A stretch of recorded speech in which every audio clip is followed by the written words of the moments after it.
Hello, number ones. Welcome to Metatron's Academy. You know how usually when you think of someone like Sigmund Freud, you imagine the fact that he spent a lot of time analyzing other people. Well, today we will be analyzing him, just not his psychology, his language choice, and linguistic patterns. The video today is titled Sigmund Freud talks about his psychology work in the 1800s to 1890s, remastered audio, and it's from the channel Life in the 1800s. You'll find a link in the description and pinned comment to go and enjoy the original content from this creator. Do subscribe and all the rest. With that being said, let's go. I started my professional activity as a neurologist trying to bring relief to my neurotic patients. Under the influence of an older friend and by my own efforts, I discovered some important new facts about the unconscious in psychic life, the role of instinctual urges, and so on. Out of these findings grew a new science, psychoanalysis, a part of psychology, as a new method of treatment of the neurosis. I had to pay heavily for this bit of good luck. People did not believe in my facts and thought my theories unsavory. Resistance was strong and unrelenting. In the end, I succeeded in acquiring pupils and building up an international psychoanalytic association. But the struggle is not yet over. Im Alter von 82. Okay, so now he's moving into German. Yeah.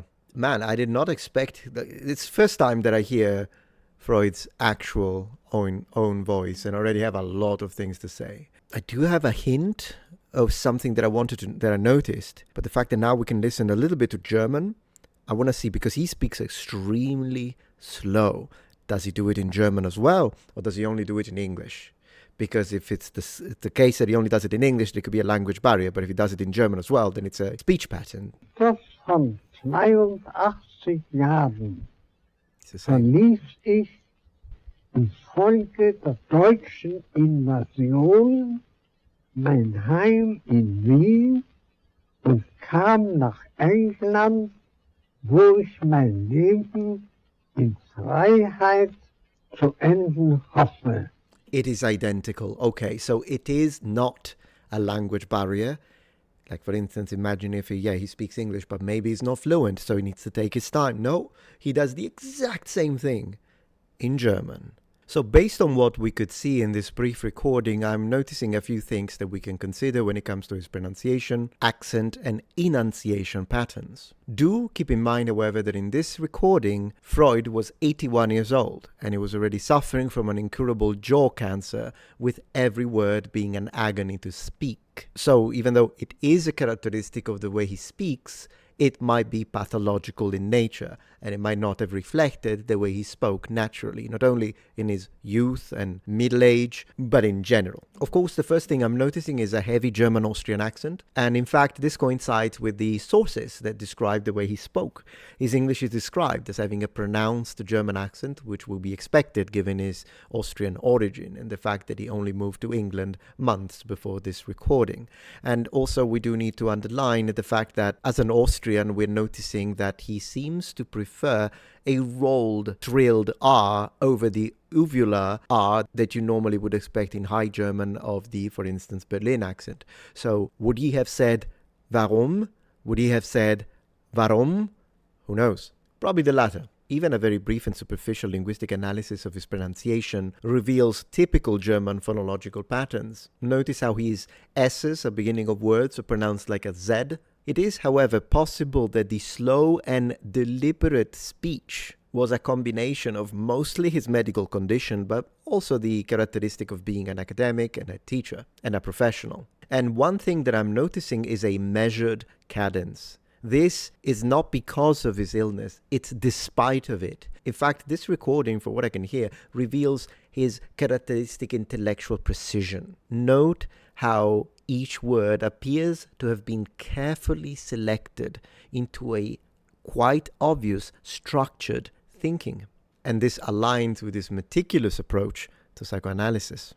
Once again, do keep in mind that due to the fact that this was broadcast on December 27th, 1938, it means that according to historical records, Freud will die 9 months after this recording. So it really is something that we have at a later stage of his life. In fact, in proximity to his death. This makes it historically invaluable, not just linguistically interesting. What I personally see here, as I listen to the words and the way they are spoken, it's an elderly, ailing intellectual who is speaking in his course his non-native language under physical difficult circumstances. Yet he maintains the ability to articulate his life's work with characteristic precision and gravitas. Let's review some of the best sections, in my opinion. I had to pay heavily for this bit of good luck.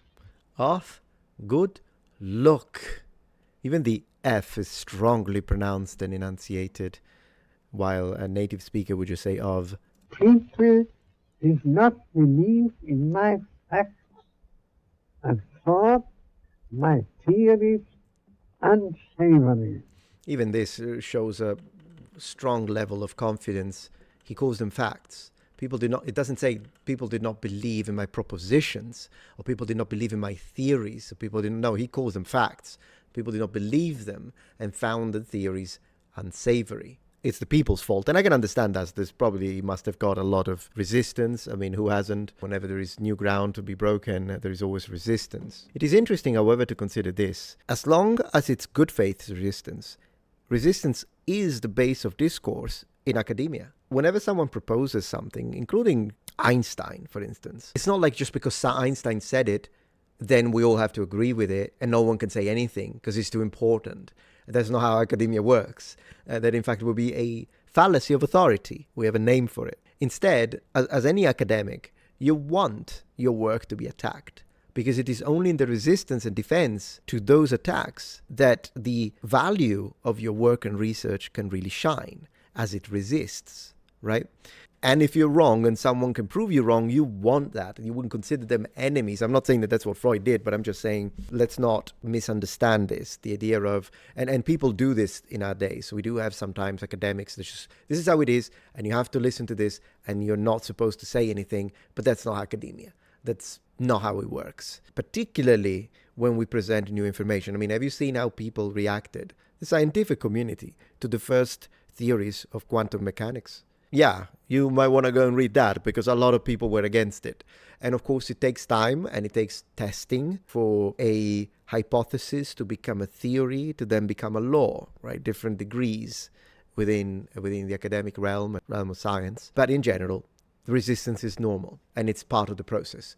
Bad faith resistance or censorship, now we're talking about something that shouldn't be there. But good faith resistance is part of the process. Anyways, it was a little bit of a short recording, so it's not like I can say a lot. But this is what I wanted to share and listen to it the first time with you. And I don't know, let me know what you think. Thank you for joining Metatron's Academy.